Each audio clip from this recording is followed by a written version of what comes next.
Dans le cadre d'un projet d'écriture collaborative avec l'association Réparer le langage, nous avons travaillé avec une classe de 6e du collège Jean Moulin à l'élaboration d'un roman sur le thème de l'intelligence animale. Nous avons travaillé de façon pluridisciplinaire, en français, en sciences et vie de la Terre, en arts plastiques, avec un professeur spécialisé du LIS, en documentation, afin de mener ce projet ambitieux. Ce projet rentre totalement dans les missions de promotion de la lecture et d'éducation aux médias et à l'information d'un professeur documentaliste. Pour donner le goût de lire, j'ai donc mené une politique d'acquisition de documentaires et de fiction sur le sujet, dont ceux de Pascal Edelin, écrivain partenaire du projet, afin de nourrir l'imaginaire des élèves.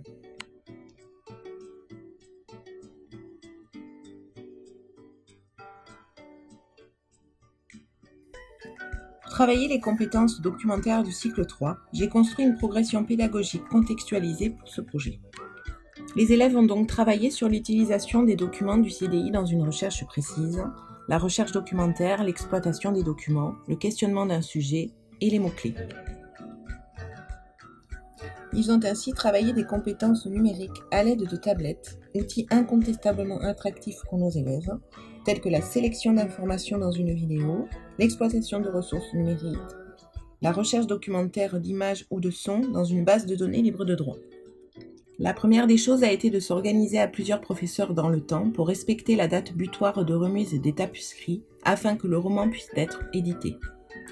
Pour construire un personnage littéraire animal, il nous a semblé évident de mener une recherche d'informations au sens vie de la Terre pour connaître sa description, son alimentation, son lieu de vie.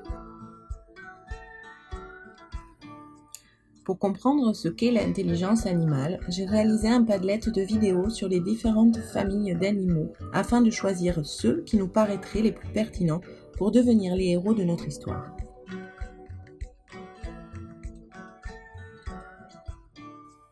Après avoir engrangé un maximum d'informations documentaires, comment transformer tout cela en écriture littéraire?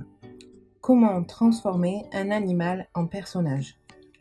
Nous avons mené un brainstorming collectif pour transformer notre chimpanzé en Onyx, notre éléphante en Kiyu et notre tortue punk en Punky.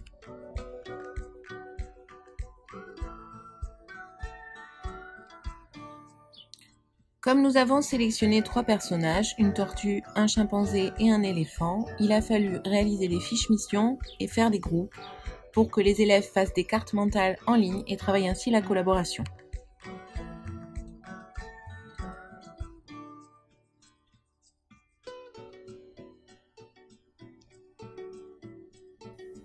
Nous avons procédé de la même façon pour construire collectivement notre scénario, afin de rythmer notre histoire autour des 3 personnages créés.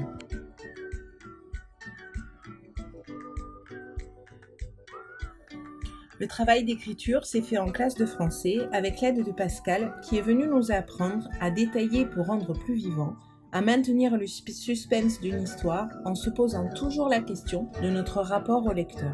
Comment l'intéresser et dynamiser le récit? Dans le cadre de l'éducation aux médias et à l'information, j'ai travaillé au CDI sur l'augmentation des textes des premiers chapitres. Pour cela, les élèves devaient sélectionner les mots essentiels à augmenter et faire des liens vers un article encyclopédique, une image et un son libres de droit, une vidéo et un extrait de livre documentaire. Les consignes furent adaptées pour les élèves les plus faibles et pour réussir l'intégration d'un élève du LIS.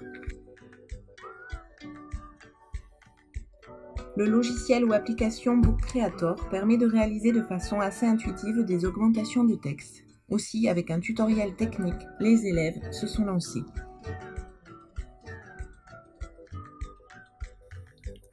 Le texte est donc devenu interactif. Il suffit d'appuyer sur les liens bleus pour que ceux-ci renvoient à du contenu documentaire. Punky s'est vu augmenter de la chanson du groupe de métal AC/DC, d'un lien vers l'article encyclopédique de Wikipédia, d'une image libre de droit tirée de Pixabay et d'un bruitage libre de droit tiré d'Universal Sound Bank. Ce travail s'est suivi de la réalisation d'une petite bibliographie des sources documentaires utilisées.